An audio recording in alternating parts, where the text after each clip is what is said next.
figure who've been brought over as slaves, but they're still at a point where the old national tribal ties haven't been shredded yet. So they're functioning as Ashanti. For those of you not familiar with them, the Ashanti were they were based in what is today Ghana, and became the most powerful. It took the British in 1870. The British finally conquered the Ashanti, and that was a hell of a war. I mean, it was not easy. So they're a warrior nation, and it'd be interesting to think what might emerge out of that. But I'm going to leave it there because I don't know the answer to it. But all of northern said, Africa, the Ashanti Empire has not coalesced. I know it hasn't. all of northern Africa is in the control of the Ottomans. Well, yeah, what coast. happens in North Africa is going to be keyed off what happens to the Ottomans. Well, I'm thinking there's a major trade route between the Egyptian area and Timbuktu. It's across the Sahara. It's a gold salt trade, yeah. But but on either, well, that was going on all through the Middle Ages. Yeah. That's an ancient trade. But what happens is that, and it's been a long time since I studied, it's what I actually got my degree in, but the really big West African medieval empires, Mali and Songhai, are kind of gone by now. And the slave trade keeps tearing at Other stable. at other stable societies in the savannas because they don't have easy access to the guns. Sounds like a good parallel to what the drug trade's doing to Mexico. It's actually got some interesting, yeah, it does. I mean, it's if you could find some historically accurate, which I don't know if you could, any potential connections between that group of, well, for lack of a better term, black Jews, the Jews who supposedly went into Africa and they just recently found out they are in fact Jews. If there was still some trade, but they were in Ethiopia. Ethiopian and the south of Egypt. Through the Jewish context, through Turkey, you might have some sort of contact story to them if you could prove that there was still contact, if they weren't totally cut off by The themselves. thing that happened, which I actually touched on in the Belisarius series, is that Ethiopia got cut off by the Muslim conquest, and which were never able to take Ethiopia itself. But what it meant was you had this Christian enclave, black Christian enclave, that prior to that had actually quite a few contacts in the Mediterranean, and they got completely isolated. There was too many Muslims in between. Well, yeah, and they got completely isolated, and that's where they stayed for the next 1,000. I'm afraid years. don't afraid to do that. That's one of the Who reasons I let these stayed two away. sit together? You also have South I was Africa to afraid. consider as well. It's but not really. Does I not was just have, thinking of a you know, plausible trade political connection to an African, that how do you get realization the Ring of Fire happened into a Zulu tribe or into one of these more powerful internal. And that's not, the Bantu migration is still happening in this period. They're still moving south. The first Dutch colony in Cape Good Hope was 1652, if I remember right. And Southern Africa, South Africa itself, is actually doesn't really probably have any Bantu in it yet. It's still Khoisan.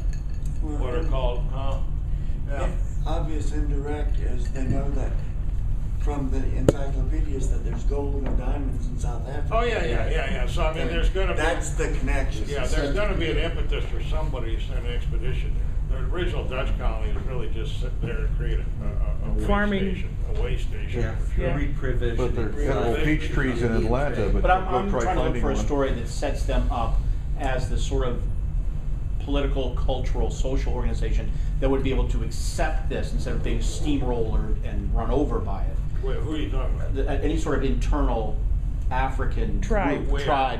Where? Central Africa. Central. I'm thinking of a central. The problem is with the Bantu, this is what I actually studied. The Bantu were pastoralists. They did have agriculture. They were iron using. But it's a Volkerwanderung happening. What would happen with the Bantu is that the polities never got very big because if anybody had a quarrel with someone else, they would just pack up themselves and their followers and move. That's right, to me, obviously, the 20 miles Zulu down. seemed to be more. Well, but the problem is the Zulus don't even exist yet. All that happened in the late 18th century, early 19th century. Basically, the theory is that as the Poncho migration kept moving south, it eventually reached the bottom of the continent, and you had population pressure building up. And that's eventually what triggered off what's called the Zulu Umfikane. But that happened in The Zulu what? Umfikane, M-F-E-C-A-N-E, which means the crushing. It's a Crushing? the crushing, yeah. And basically what happened is the Zulus formed into a very powerful, Oh, okay. I thought they completely were- militaristic tribe. They I were thought sort of, they existed in some form before. oh, that. no. What you had were Nguni and Sutu language groups and many different tribes, but Shaka Zulu, actually his predecessor, Dingiswai, was the one who did it, but Shaka is the one who really formed them into this immensely, he basically turned the whole tribe into an army.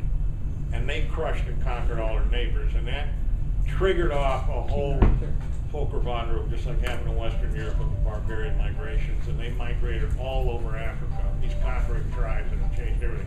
But this is early 19th century. African Prussian too. I was Yeah. looking for a safe place to write stories which wouldn't cause Yeah. trouble. Yeah. And of course, I knew the Ark. Well, I don't think there's much on the moon, Tim, that, you know. You go anywhere near the Ark of the Covenant, you're a dead man.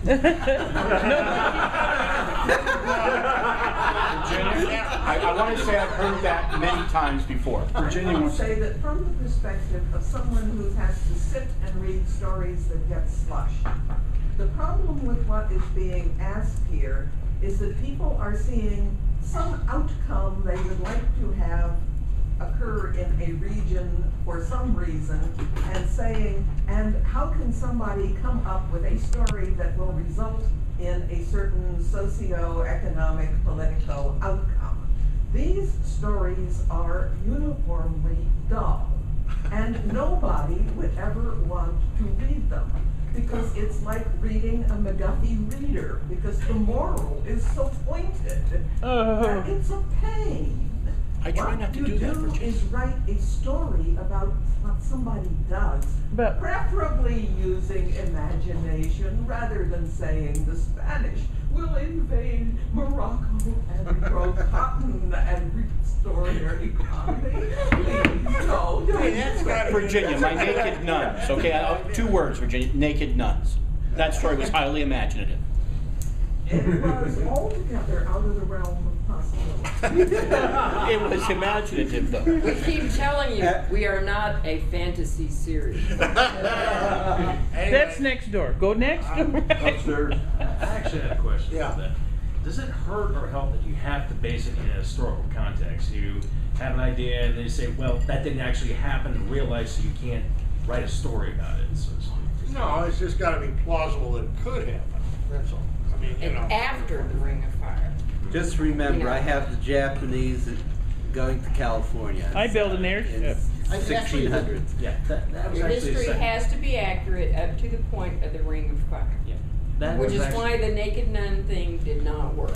That was actually a second thing. It's like, okay, how much exactly got brought back? Because I remember, like, in 1633, you started, like, exploring the issue of, like, all the people had, like, the history textbooks, and the Buddhists started getting them, and started, like, basically saying, like, well, it's like the Oracle of Delphi, you know, just, this is going to happen, so I have to stake my son out there so he won't, like, come back and kill me and sleep with my wife here, or whatever, that sort of thing. And What is How based much on- how came much back? exactly got brought back? How do you Oh decide, my okay, gosh. this is the limit, this didn't get brought back, because a lot What of we stuff use, what we've used all the way through is to establish the limits, is the real town of Mannington, which actually exists, is the model for Granville. The town of Mannington, West Virginia. You can go there and visit the town yourself. You can go to their website and look at their You library. go to Fairmont, West Virginia, down the interstates, and then head west on Route 250, about 20 miles, would be Mannington, West Virginia, and that is Granville, roughly. The high school is very closely patterned after the high school that actually exists there. And the one big, the abandoned coal mine is there.